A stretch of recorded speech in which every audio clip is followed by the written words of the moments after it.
आंध्र प्रदेश के विशाखापट्टनम में gas leak से हादसा। फार्मा कंपनी के प्लांट में हुई गैस लीक से 2 लोगों की मौत। जिलाधिकारी और एसपी घटनास्थल पर मौजूद। प्रशासन ने हालात को काबू में बताया।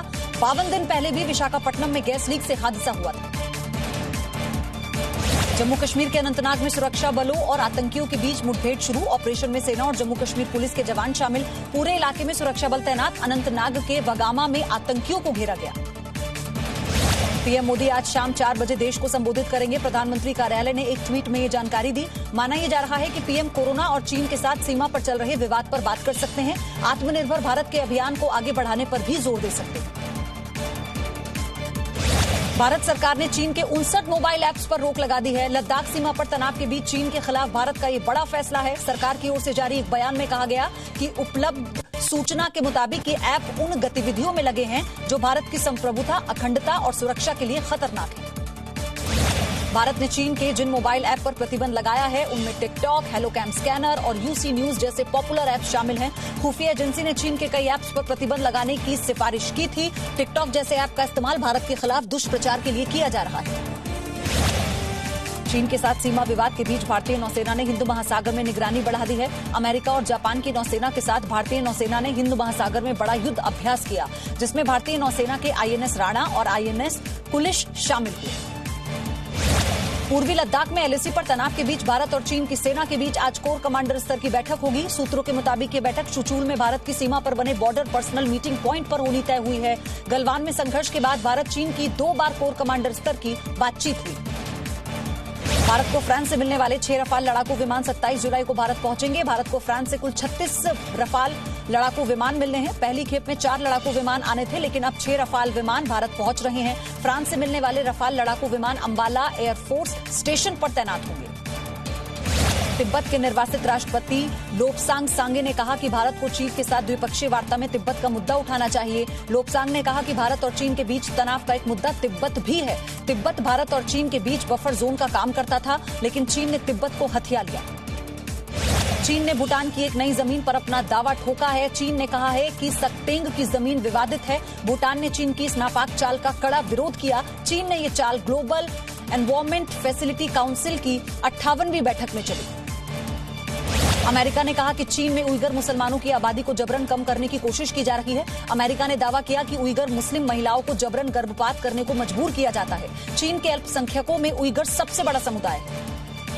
देश में 1 जुलाई से अनलॉक 2 लागू होने जा रहा है। गृह मंत्रालय ने अनलॉक 2 के लिए निर्देश जारी किए। इसके मुताबिक अब रात 10 से सुबह 5 बजे तक कर्फ्यू रहेगा। Metro, cinema hall, gym, swimming pool पूरी तरह से बंद रहेंगे। अंतर्राष्ट्रीय उड़ानों पर भी रोक जारी है। स्कूल, कॉलेजेस 31 जुलाई तक बंद रहेंगे।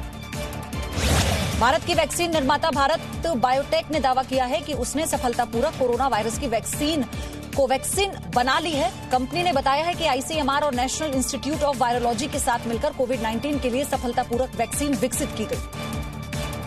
महाराष्ट्र और नागालैंड सरकार ने लॉकडाउन बढ़ाने का फैसला किया। नागालैंड में 15 जुलाई तक और महाराष्ट्र में 31 जुलाई तक लॉकडाउन बढ़ाया गया। महाराष्ट्र में अभी तक जिस तरह से जरूरी सामानों की दुकानें खुली हैं वो वैसे ही खुली रहेंगी, जबकि दूसरी दुकानें ऑड इवन के हिसाब से खुलेंगी। केंद्रीय गृह मंत्रालय ने दिल्ली में घर घर स्क्रीनिंग योजना पर रोक लगा दी है। गृह मंत्रालय ने समीक्षा के बाद ये पाया कि पहले कंटेनमेंट जोन के सभी घरों की स्क्रीनिंग और सर्वे हो। केंद्र के निर्देश के बाद ही दिल्ली सरकार ने यहां के 35 लाख से ज्यादा घरों की स्क्रीनिंग के आदेश दिए। दिल्ली में कोरोना वायरस से संक्रमित लोगों की संख्या 85,000 से ज्यादा हो गई, जबकि 56,000 से ज्यादा मरीज ठीक हो चुके हैं। पिछले 24 घंटे में दिल्ली में 16,000 से अधिक लोगों की जान गई, जबकि इस दौरान 57 लोगों की मौत हुई। दिल्ली के कोविड अस्पतालों में 7400 से ज्यादा बेड खाली हैं।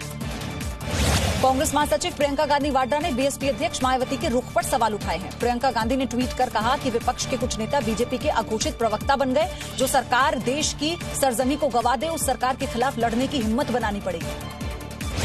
बीएसपी अध्यक्ष मायावती ने कहा कि चीन को लेकर बीजेपी और कांग्रेस के बीच आरोप प्रत्यारोप की घिनौनी राजनीति की जा रही है, वो कतई ठीक नहीं। इसका फायदा चीन उठा सकता है। मायावती ने कहा कि चीन के मुद्दे पर वो पूरी तरह से बीजेपी के साथ है। दिल्ली से सटे गुरुग्राम में 1 जुलाई से मॉल खुल जाएंगे। इसे लेकर तैयारी की जा रही है। पिछले करीब 3 महीने से ये मॉल बंद थे। मॉल दुकानदारों ने अपनी दुकानों से खराब और एक्सपायरी डेट के सामान को बाहर निकाला। मॉल प्रबंधन ने सामाजिक दूरी बनाए रखने के लिए 2 गज की दूरी पर निशान बनाए।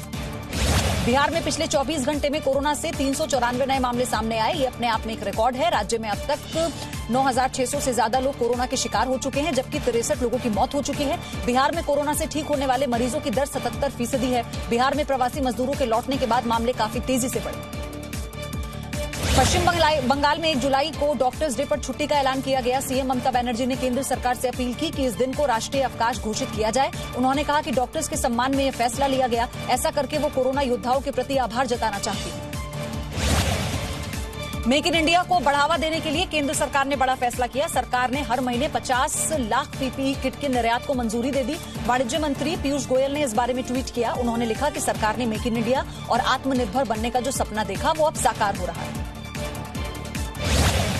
विश्व स्वास्थ्य संगठन के चीफ ने कहा कि कोरोना वायरस को लेकर अभी सबसे खराब स्थिति आनी बाकी है। उन्होंने कहा कि पूरी दुनिया को इस महामारी से लड़ने के लिए एक होना होगा, तभी इस पर जीत हासिल होगी। WHO चीफ पहले भी कोरोना के प्रसार को लेकर दुनिया को आगाह कर चुके हैं।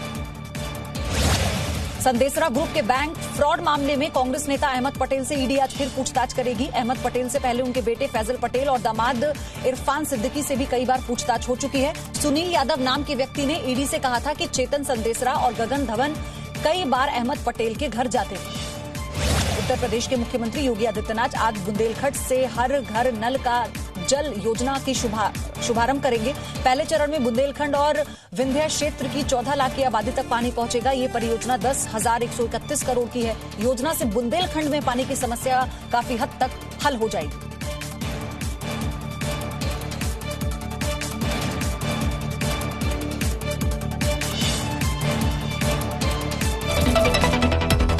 Presenting B News app, available on Google Play and App Store. Download it now.